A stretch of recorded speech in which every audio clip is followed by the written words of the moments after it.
오늘도 하나님만 예배하는 복된 주일입니다. 오늘 우리에게 주시는 하나님의 말씀은 구약성경 출애굽기 17장 8절에서 16절까지의 말씀입니다.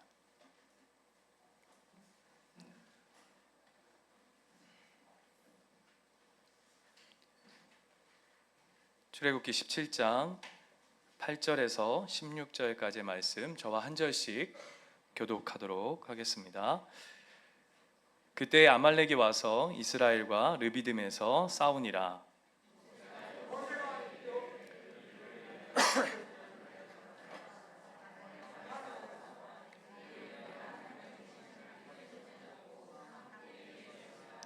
여호수아가 모세의 말대로 행하여 아말렉과 싸우고 모세와 아론과 훌은 산꼭대기에 올라가서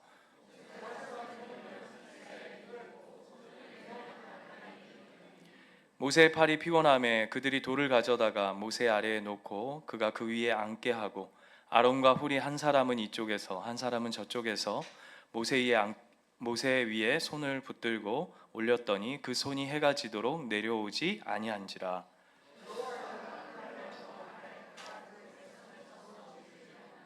여호와께서 모세에게 이르시되 이것을 책에 기록하여 기념하게 하고 여호수아의 귀에 외어 들리라. 내가 아말렉을 없이하여 천하에서 기억도 못하게 하리라. 같이 읽겠습니다. 이르되 여호와께서 맹세하시기를 여호와가 아말렉과 더불어 대대로 아멘.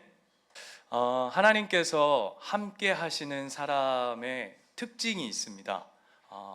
다양하죠.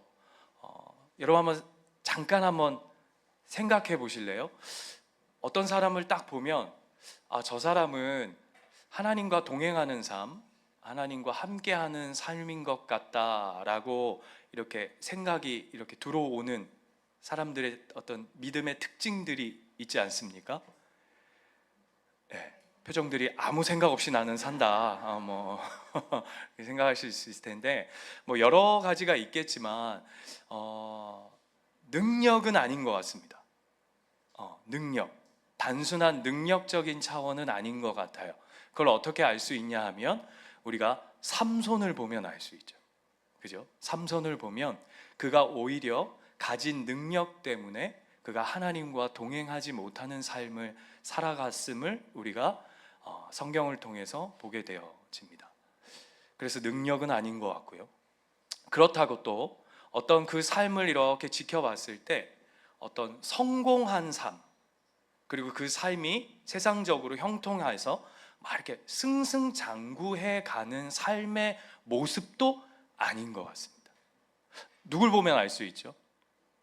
여러 사람들이 있겠지만 성경의 대표적으로 솔로몬의 삶을 잘 우리가 들여다봐도 단순히 잘 먹고 잘 살고 부유하고 성공하고 탄탄대로를 달려가는 것이 형통한 삶, 하나님과 함께하는 삶의 어떤 전부는 아닌 것 같아 보입니다. 그렇다면 성경은 하나님과 함께하는 사람의 그 특징과 중심을 무엇으로 우리에게 소개할까라고 하는 것을 우리가 오늘 본문을 통해서 우리가 좀 다시 한번 살펴보고 하나님 주시는 메시지에 귀를 한번 기울여 보고자 하는데요. 우리가 지난주에 이 아말렉 전투를 통해서 모세가 이렇게 두 손을, 지금 여러분 제 목소리가 잘 들리시죠? 제가 지금 제 목소리가 안 들려가지고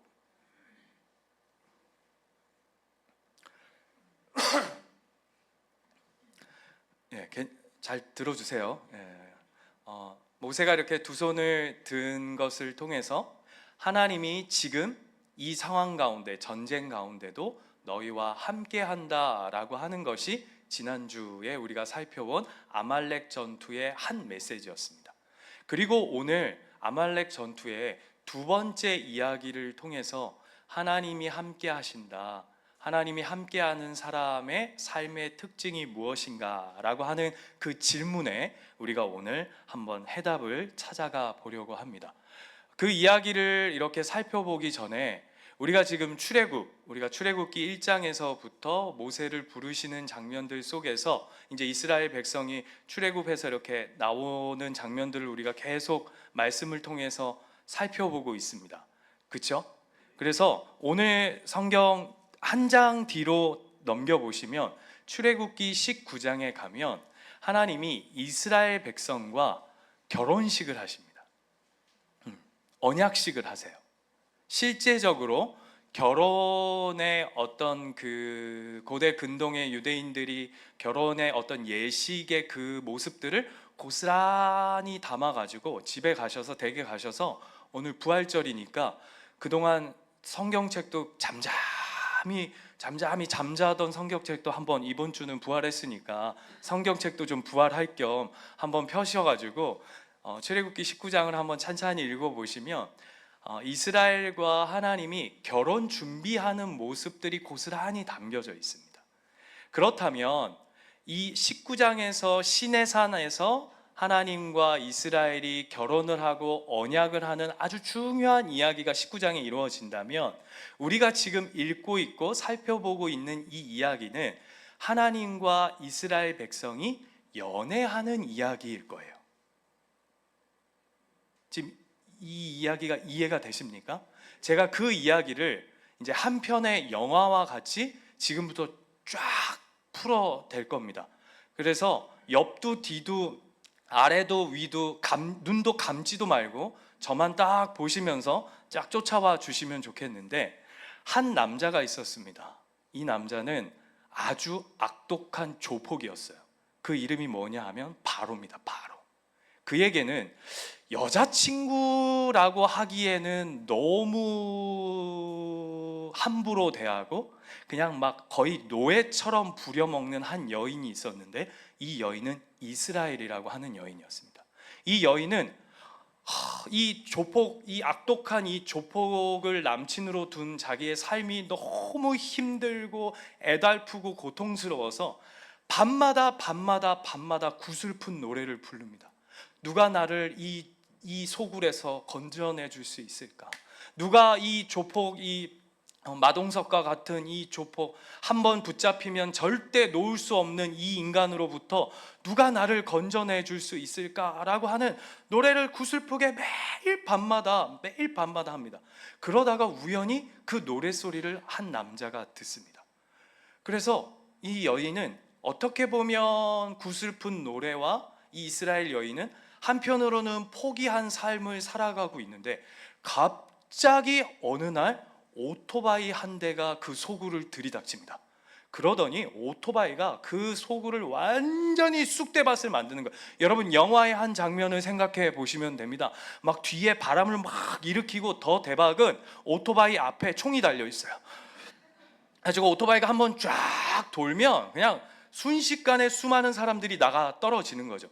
거기에서 끝나는 게 아니라 갑자기 그 오토바이가 어디를 향해서 전속력을 향해 달려옵니다. 누구죠? 여보세요?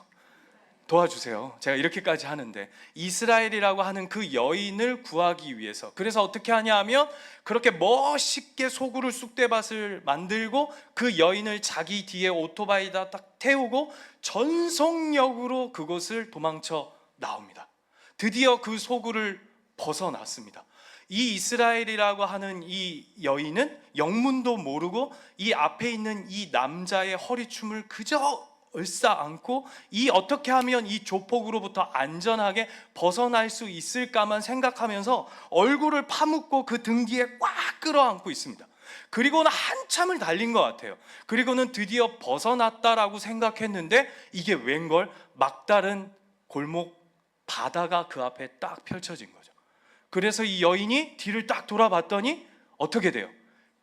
저 뒤에 바로가 막 탱크에 막 뭐 장갑차에 막 칼에 총에 막 들고 낫에 막 이걸 들고 막 뒤에서 막 전속력으로 달려옵니다. 이 여인이 어떻게 해요? 큰일 났어요. 여러분 아시죠? 이제 우리는 여기가 끝인가 봐요. 살려주세요. 막 이러고 있는데 갑자기 저 바다에서 요트 한 대가 쫙 옵니다. 그랬더니 이 남자가 부릉부릉 하고는 여러분 영화에서 보듯이 점프를 해가지고 그냥 그 요트 위에다가 그냥 올라갑니다. 그랬더니 그 요트를 쫓겠다고 여러분 어떻게 되죠? 막 달려들었는데 그 사람들은 다 바다에 수장되어 버립니다. 이제 드디어 이 여인과 이 남자가 그 요트 선장 위에 섭니다. 이 여인의 눈빛이 어떠했을까요? 여러분 이 정도 하면 좀 도와주셔야죠. 눈빛이 어떠했을까요? 그냥 눈에서 이 남자를 향한 하트가 그냥 막 뿅뿅뿅뿅뿅뿅 나오고 있지 않았겠습니까? 그랬더니 이 남자가 이렇게 얘기합니다. 내가 너 책임진다. 그러면서 뭐라고 얘기하시냐면, 뭐라고 얘기하신단다. 뭐라고 얘기하냐면, 내가 너와 함께 살 집을 저기에다가 마련해 놨어. 우리 그곳에 가서 정말 행복하게 잘 살아보자. 이렇게 약속을 하면서 선상에서 거의 뭐 타이타닉 같이 쫙 바람 맞으면서 그 기쁨을 막 누립니다. 그리고는 드디어 육지에 도착해서 내립니다. 내리자 이렇게 남자가 얘기합니다. 그런데 문제는 여기서부터 우리의 집까지 이제 걸어가야 돼. 이렇게 얘기를 해요. 여자가 어떻게 했을까요? 에? 아유, 뭐 걷다 뿐이겠습니까? 내가 당신과 함께라면 어디든지 달려가겠습니다. 당신과 함께라면 뭐 부족함이 없습니다. 막 하면서 막 이랬는데 그게 점점 이제 하루가 되고 이틀이 되고 3일이 되고 사흘 나흘이 되니까 이 여인이 이제 점점 지쳐갑니다. 그러면서 이렇게 질문이 생겨납니다. 뭐라고요? 저기요, 언제까지 가야 돼요?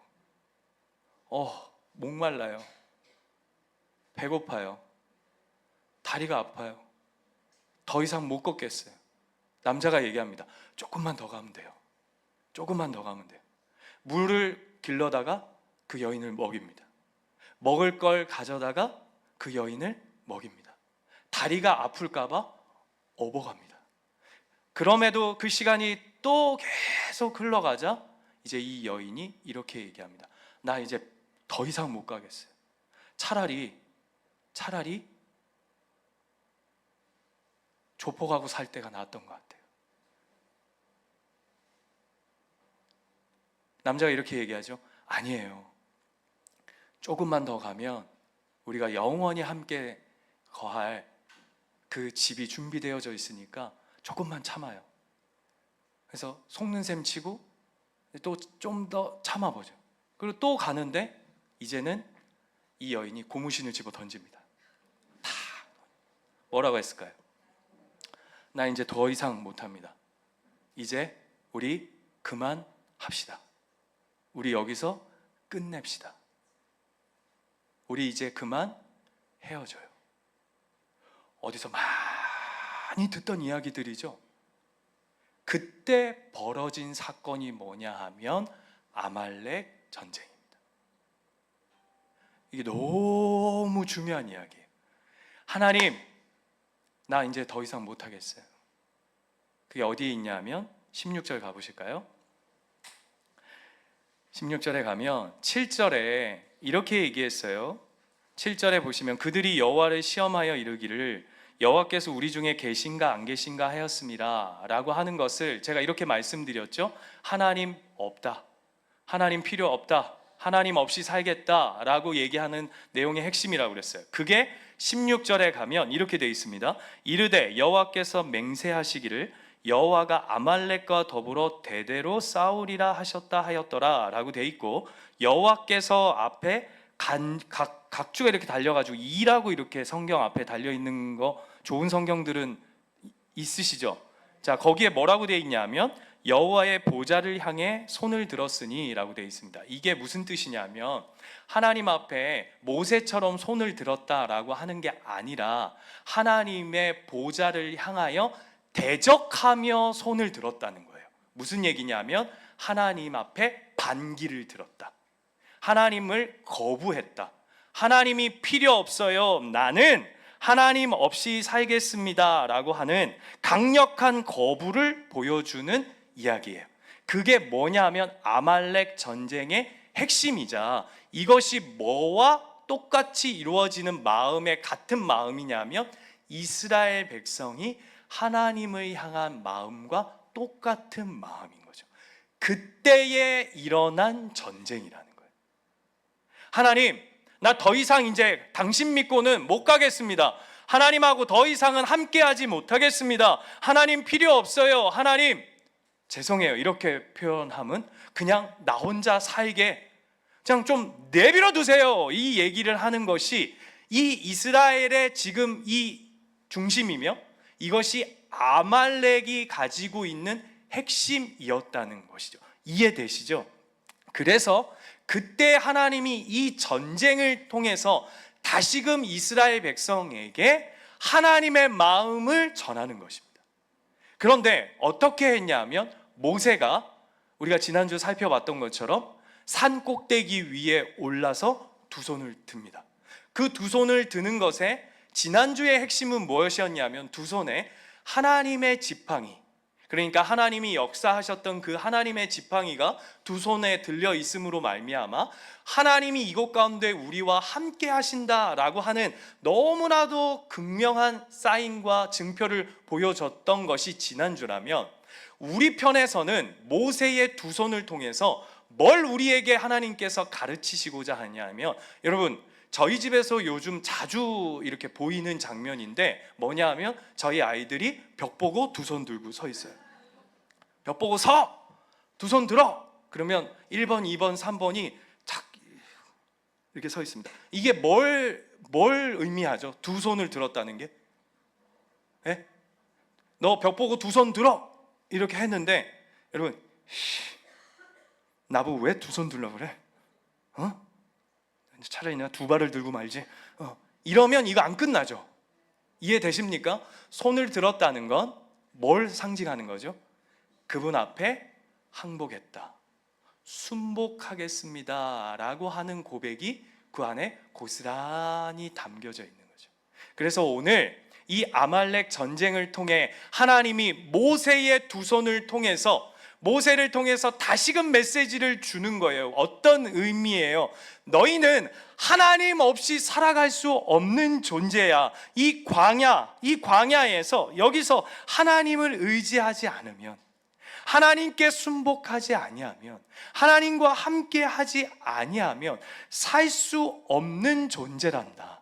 하나님만이 우리의 유일한 보호자요, 보호막이요, 우리의 피난처요, 힘이요, 근거요, 생명이요, 전부요, 우리의 모든 것임을 인정하라 라고 하는 차원으로 다시금 우리에게 강력한 메시지를 던지고 있는 것이죠.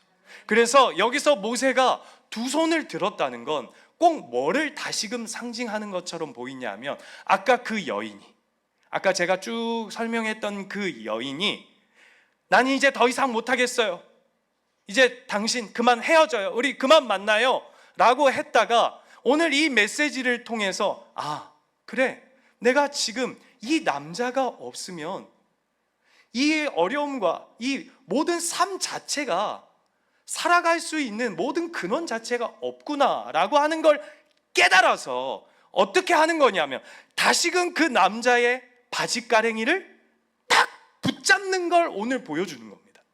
여러분, 이 이야기는 우리 예전에 어느 이야기와 너무 유사하게 닮아 있지 않습니까? 이래서 목사를 하는가 봐요. 누구냐 하면 야곱이 삼촌 바단 아람에서 이제 돌아와서 이제 고향으로 돌아오는 길에 누가 기다리고 있죠? 에서가 등등하게 너 뭐 때려 죽인다고 400명이나 몰고 와가지고 다 기다리고 있으니까 이러지도 못하고 저러지도 못하고, 앞으로 갈라니 죽을 것 같고 뒤로 물러서자니 또 죽을 것 같아서 어쩔 줄을 몰라 하다가 갑자기 난데없이 하나님의 천사와 씨름을 합니다. 그때의 핵심이 뭐죠? 하나님의 다리를 붙들고 늘어집니다.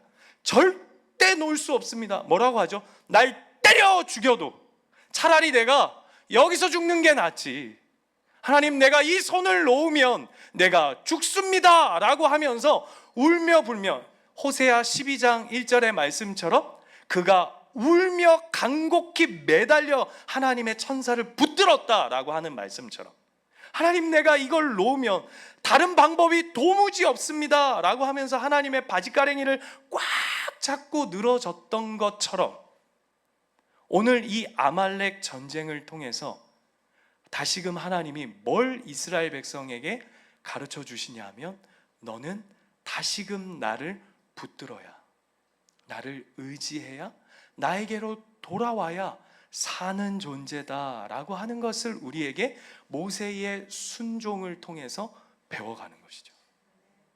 여러분, 그런데 이 이야기는 참 재밌는 게요, 그 중심에 아말렉이라고 하는 게 있는데, 이 아말렉은 제가 지난주에도 말씀드렸지만 결국 어떤 한 나라, 특정된 나라이기도 하지만 동시에 이 아말렉은 내 안에 자기 중심적, 자기 의를 가지고 있는 나입니다. 나. 그래서 성경에 보면 늘 이 아말렉이 등장하는 성경, 아말렉과 어떤 전쟁이 있다든지 아말렉이라고 하는 나라가 등장할 때가 참 재밌는데요, 어디에 제일 많이 등장하냐면, 이게 참 재밌는데, 사사기하고 사무엘서의 아말렉이라고 하는 이야기, 아말렉과의 전쟁 이야기가 굉장히 많이 등장합니다. 왜 사사기일까요? 다시 시작해야 되나요? 이 아말렉이라고 하는 그 정체가 뭐라고요? 나예요. 나. 이기심, 내 안에 나를 바라보는 자기 중심성을 가진 죄성을 얘기한다고요. 이거를 한 단어로 이야기하자면 불순종이죠. 여러분, 가장 성경에서 불순종의 이야기로 가득한 성경이 어디냐면 사사기입니다. 그죠? 그러니까 그 불순종의 이야기를 끌어갈 때마다 뭐가, 어떤 누구와의 전쟁 이야기가 불쑥 올라오냐 하면 아말렉하고의 이야기가 등장할 수밖에 없는 것이죠. 그래서 그 전쟁을 통해서 뭐 사사기든 사무엘서든 오늘의 출애굽기의 어떤 이런 이야기들 속에 아말렉과의 전쟁을 통해서 하나님이 다시금 우리에게 뭘 확인시키는 거냐 하면, 하나님을 의지하고 하나님께로 돌아오게 하시는 하나의 도구로 아말렉 전쟁을 쓰시는 거죠. 이해되십니까? 이게 오늘 이야기의 핵심 포인트예요. 그래서 사무엘서 30장으로 한번 가볼까요? 사무엘서 30장에 가면 다윗의 이야기에도 이 아말렉 전쟁 이야기가 등장합니다. 여러분, 우리 사무엘서 강해할 때 이 본문 기억하실지 모르겠는데, 저는 여러분이 이 본문을 다 기억하고 있고 그 본문의 은혜가 무엇인지를 다 이미 묵상하고 있고 적용하고 있다고 저는 믿어 의심치 않으면서 다시 한번 재방송하도록 하겠습니다. 이 30장에 등장하는 다윗과 아말렉 전쟁, 어떤 전투의 이야기는 배경을 좀 살펴봐야 되는데, 다시 한번 여기 봐주십시오. 자, 다윗이 사울에게 쫓겨서, 아시죠? 이 스토리는 사울에게 쫓겨서 어디로 망명을 하냐면 블레셋으로 망명을 합니다. 그 블레셋으로 망명할 때 여러분 잘 아시는 것처럼 어떻게 하죠? 미친 짓을 합니다. 그냥 들어가면 안 받아주고, 왜냐하면 블레셋을 가장 앞장서서 싸워서 이겼던 장수 중에 장수가 누구였냐면 다윗이었단 말이에요. 그래서 여러분 아시잖아요. 사울은 천천히요, 다윗은 그거 이렇게 다 아시잖아요. 그랬던 그가 블레셋에 망명한다고 하니까 블레셋 사람들이 기가 막힌 거죠. 이게 무슨 일이야?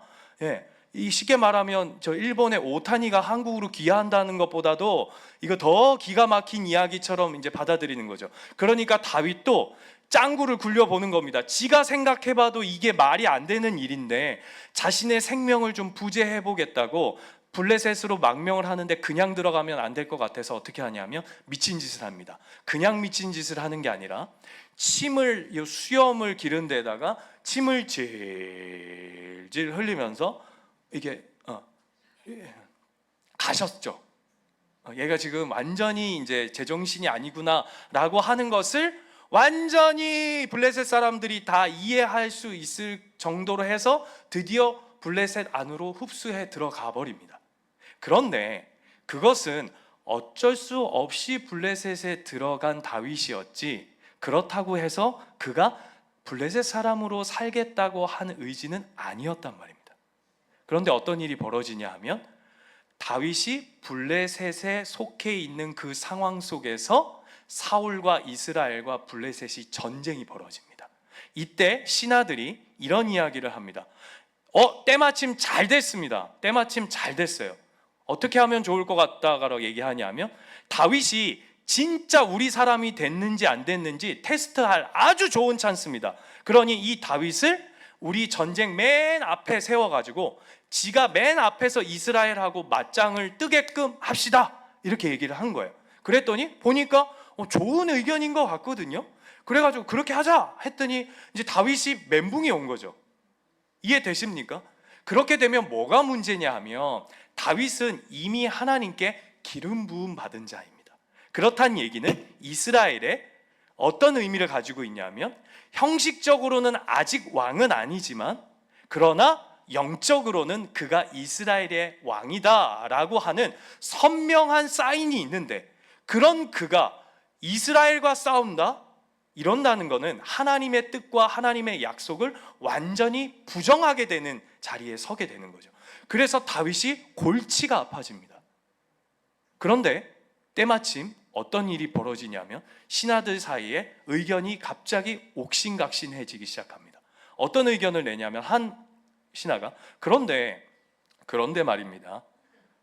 한번 생각해 보십시오. 저가 맨 앞에 서서 전쟁을 이끌다가 혹여나 저게 본심이 아니어가지고 획 돌아서면 우리는 굉장히 위험한 처세에 몰릴 수 있습니다.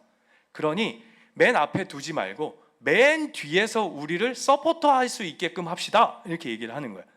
그래, 그것도 들어보니 그럴 수 있겠네. 아직 100% 확신할 수 있지 않으니까 맨 뒤로 빼도 되겠다, 이렇게 얘기를 한 거예요. 그랬더니 이 이야기를 들은 다른 신하가 또 이렇게 얘기합니다. 그런데 한번 생각해 보십시오. 여러분, 말씀을 들을 땐 생각을 해야 됩니다. 여기 한번 보세요. 근데 맨 뒤로 빼도 문제인 게 뭐냐 하면, 앞에는 이스라엘이요, 뒤에는 다윗이면 얘가 혹시 그 마음을 또 제대로 먹지 않고 우리 쪽으로 합하지 않으면 우리는 중간에 완전 우겨싸임을 당하는 거기 때문에 뒤에다 빼는 것도 아닌 것 같아요. 그래서 어떻게 하라 그러냐면, 그냥 집에 보냅시다, 이렇게 얘기해요. 그랬더니 왕하고 블레셋 왕하고 그 신하들, 그래, 아직은 우리 계면 적으니까, 좀 미심 적으니까 지금은 좀 아닌 것 같다, 그래, 집으로 돌려보내자 했어요. 그래서 다윗이 아이고 다행이다, 하나님이 그래도 이렇게 피할 은혜를 주시네 라고 하고 집에 돌아왔더니 어떤 일이 벌어졌냐면, 집에 왔더니 집이 완전 털린 거예요. 집에 왔더니요, 와이프하고 애들하고 누가 싹 다 잡아갔냐면 아말렉 사람들이 싹 다 잡아간 겁니다. 그게 아까 우리가 본 30장의 아말렉과의 이야기에 제가 지금 여태까지 배경으로 깐 겁니다. 그랬더니 어떤 일이 벌어진지 아세요? 아까 우리 출애굽기에 보면 하나님하고 그 이스라엘하고 막 이렇게 연애하는 기간 동안에 하나님 나 당신 마음에 안 듭니다 라고 했을 때 이스라엘 이스라엘 백성들이 얼마나 열받았냐면 중매 섰던 모세를 돌로 깔라 그러거든요. 왜냐하면 모세가 중매자 역할을 한 거잖아요. 여러분 기억하시죠? 우리 출애굽기 1장, 2장, 3장 충분히 다 했습니다. 그때 하나님이 너희들에게 찾아와서 나에게 이렇게 얘기해서 막 이렇게 중매에서 섰단 말입니다. 중매 잘못 쓰면 뭐라 그러죠? 우리 속담에 땀이 석대다. 그래가지고 돌 맞을 뻔한단 말입니다. 그와 똑같이 집으로 돌아왔는데 자기의 가정의 자식들이 다 뺏기자 그 아둘람 공동체, 그래서 다윗이 아니면 아무도 거두지 않는 사람들이 갑자기 돌변을 해가지고 미쳐버린 거죠. 은혜를 겨우 입어가지고 야 이제 한숨 돌렸다, 이제 벗어났나 보다, 이제 우리가 지금 이제 블레셋과 이스라엘이 어떻게 하나님이 이 전쟁을 이루어 가시는지 우리는 집에서 뉴스로 좀 보고 있으면 되겠다라고 한숨 돌리러 집에 왔는데, 왔더니 어떤 일이 벌어졌냐면 이제는 내 목숨 정도가 아니라 우리 가족이 다 몰살하게 생겨버린 일이 벌어진 거죠. 그랬더니 그들이 갑자기 돌을 들어 다윗을 찍어 죽이려 합니다. 똑같은 상황입니다. 그죠? 그때의 다윗이 어떻게 반응하느냐가 굉장히 중요합니다. 여러분, 사람은요, 위기의 순간에, 사람은 자신의 절제절명의 중요한 가치가 걸려 있을 그 생명이 결부되어져 있는 그 순간에 뭐가 드러나냐면 자기께 드러납니다. 내가 뭘 의지하고 있는지, 내가 뭘 붙들고 있는지가 훅 올라오는 겁니다. 내가 이 위기를 벗어내기 위해서, 내 생명을 지키기 위해서 내가 뭘 붙들고 살아가고 있느냐라고 하는 것이 우리의 삶 속에, 믿음의 생활 속에서 확 드러나는 것이죠. 그때 오늘 다윗이 보여준 반응이 무엇이었냐면, 나는 이 위기와 내 생명이 오락가락하고 있는 이 상황 속에서도 나는 하나님께 순복하겠습니다. 하나님을 의지하고 하나님을 붙들겠습니다 라고 하는 자리로 하나님 앞에 두 손을 들고 나갑니다. 이게 오늘 아말렉 전쟁의 핵심인 거죠. 누굴 의지하고 있느냐.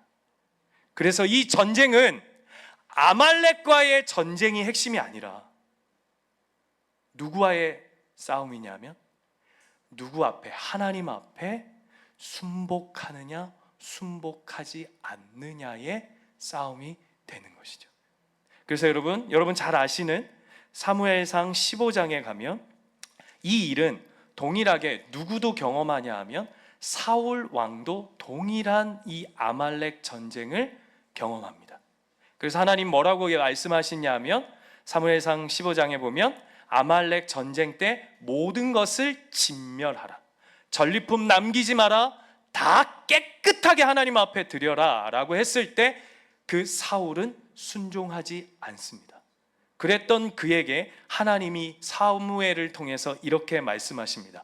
여러분, 우리가 너무나도 잘 아는 22절 말씀입니다. 사무엘이 이르되 여호와께서 번제와 다른 제사를 그의 목소리를 청종하는 것을 좋아하심 같이 좋아하시겠나이까? 순종이 제사보다 낫고 듣는 것이 수당의 기름보다 낫습니다. 뭐라고요? 순종이 제사보다 낫고 하나님의 말씀에 듣고 청종하는 것이 수량의 그 어떤 기름보다 낫다라고 성경은 우리에게 이야기하고 있습니다. 제가 유치한 이야기 하나 하려고 합니다. 책을 보는데 어떤 그 작가가, 이분은 목사님도 아니시고 그냥 평신도신데 간증집이 이런 책이 있어서 그냥 이렇게 보다가 재밌는 대목이 하나 있었어요. 그게 뭐였냐면 그냥 꼭 우리 이야기인 것 같아가지고 너무 유치한 이야기인데 무슨 내용이었냐면 교회에서 새벽 기도를 자꾸 하라고 이제 푸시가 왔나 봐요. 근데 이분이 자기를 뭐라고 표현하냐면 나는 영적 방골주의자여서 누가 하라고 하면 더 하기 싫어지는 사람이라는 거예요. 그래서 나는 늘 이렇게 어떤 신앙생활을 자발적으로, 기쁨으로, 감사함으로 해야지 막 억지로 막 갔다가 막 억지로 하라 그러고 하면 나는 그런 거 정말 싫어한다. 그런데 밤에 이제 잠만 들려고 하면 자꾸 마음속에 하나님이 어떤 부담감을 주시냐면 새벽 기도 잘라고, 하나님 제가 새벽 기도 안 가고 제가 지금 기도하고 잘게요. 그래서 기도를 하고 딱 눈을 딱 감으려고 하면 마음에 새벽 기도. 지금 표정들이 이 예화가 어디로 갈지 내가 뻔히 지금 그림이 보인다. 그거 아닙니다. 제가 그 정도 수준 떨어지는 목사 아니에요. 그래서 지금 표정들이 이럴 수 있을 것 같은데, 새벽 기도 이렇게 얘기를 하더래요. 그래서 짜증이 확 나서 뭐라고 얘기했냐면, 그러면 하나님 깨워주시면 갈게요 그랬대요. 깨워주시면 갈게요 그랬대요. 그러면서 어떻게 했냐면, 보통 깨워주시면 갈게요 하면서 새벽 기도 가려면 여러분 뭐 해야 됩니까? 예? 일찍 잔다고요? 절대 그런 거짓말들 하지 마시고, 새벽 기도 있다고 일찍 안 주무시잖아요. 뭐 하냐면 알람 맞춰놔야 되는데, 그 마음에 꼬장꼬장함, 그 마음에 뭐라고 했냐면, 그 알람도 안 맞춰놓은 거예요. 깨워봐, 깨워주면 갈게요 이렇게 해놓은 거예요. 그런데 잠이 들었는데 갑자기 뭐가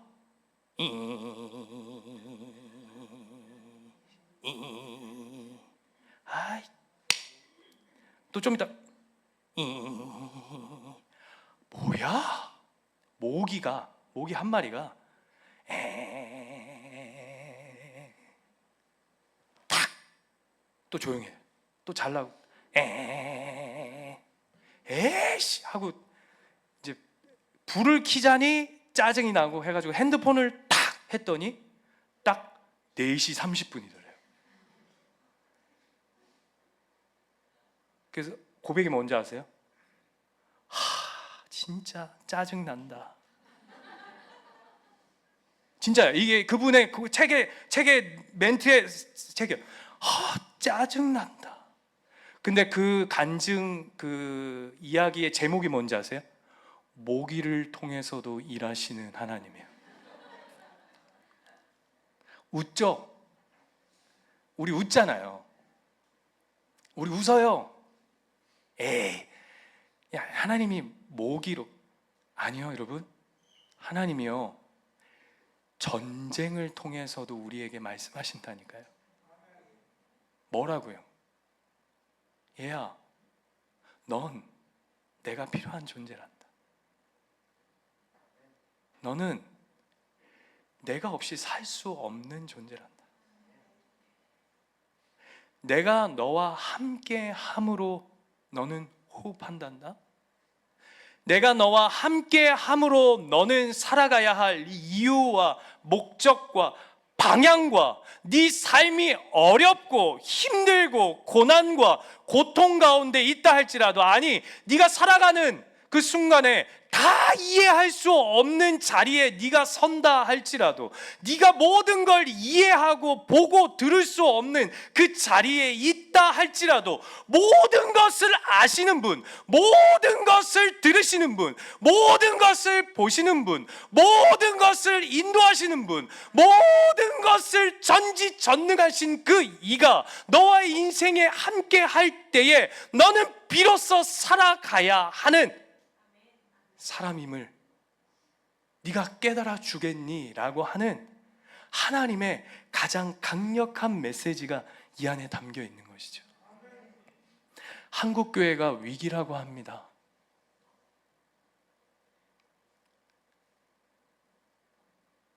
대한민국이 위기라고 해요.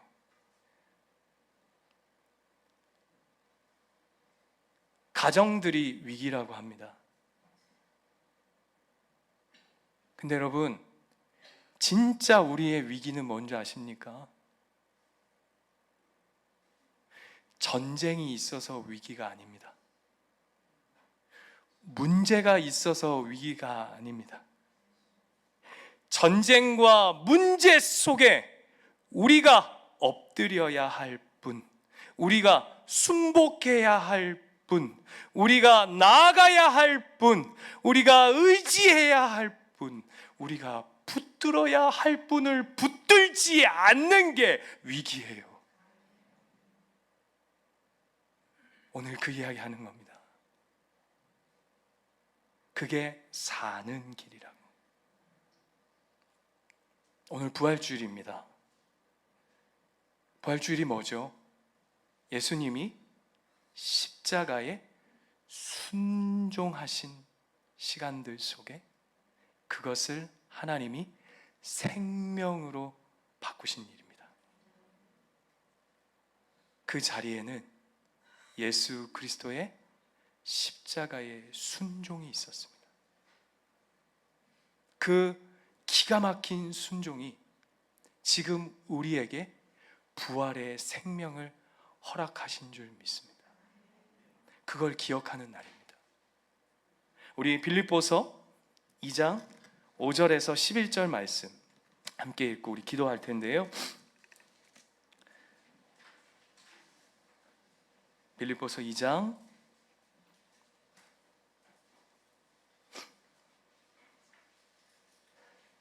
5절에서 11절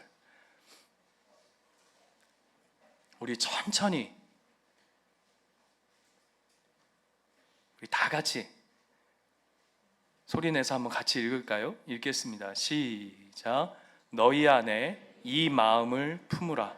곧 그리스도 예수의 마음이니 그는 근본 하나님의 본체시나 하나님과 동등됨을 취할 것으로 여기지 아니하시고 오히려 자기를 비워 종의 형체를 가지사 사람들과 같이 되셨고 사람의 모양으로 나타나사 자기를 낮추시고 죽기까지 복종하셨으니 곧 십자가에 죽으심이라. 이러므로 하나님이 그를 지극히 높여 모든 이름 위에 뛰어난 이름을 주사 하늘에 있는 자들과 땅에 있는 자들과 땅 아래에 있는 자들로 모든 무릎을 예수의 이름에 꿇게 하시고 모든 입으로 예수 그리스도를 주라 시인하여 하나님 아버지께 영광을 돌리게 하셨느니라. 아멘. 이 부활의 생명, 그리스도의 십자가의 생명은 어디로부터 출발되어졌냐 하면 예수 그리스도의 십자가의 순종으로 말미암았다라고 성경은 우리에게 이야기합니다. 그러면서 뭐라고 이야기한다고요? 너희 안에 이 마음을 품으라. 곧 그리스도 예수의 마음이라고요. 이 순종의 자리에 하나님 다시금 하나님을 붙듭니다. 다시금 하나님을 의지합니다. 하나님, 내가 내 맘대로 살고 싶은 그 마음을 이 시간 내려놓고 주님 앞에 순복합니다. 주님 앞에 엎드립니다. 내가 이 말을 하고 싶은, 내가 이 생각으로 내 삶이 이쪽으로 향하고 싶은 그 내 삶의 힘을 거두어 하나님이 기뻐하시며 하나님이 원하시며 하나님이 말씀하시며 하나님이 함께 하시는 그 자리에 있고자 하나님 앞에 순복합니다. 그것을 우리의 삶에 오늘 다시 한번 우리 부활의 생명, 그래서 다시금 부활의 그 승리, 생명의 승리, 예수께 전쟁의 승패는 다른 것에 있는 것이 아니라 하나님께 순종함으로, 그분께 순복함으로 이 전쟁이 승리하였듯이 부활의 회복과 부활의 생명 또한 우리 삶 가운데 하나님 앞에 순복하는 그 하나님의 사람들을 통해 오늘 하루도 그렇게 이끌어 가실 줄 믿습니다. 오늘도 그 하나님 바라보며 우리 잠시 그 하나님 앞에 기도하며 나가겠습니다.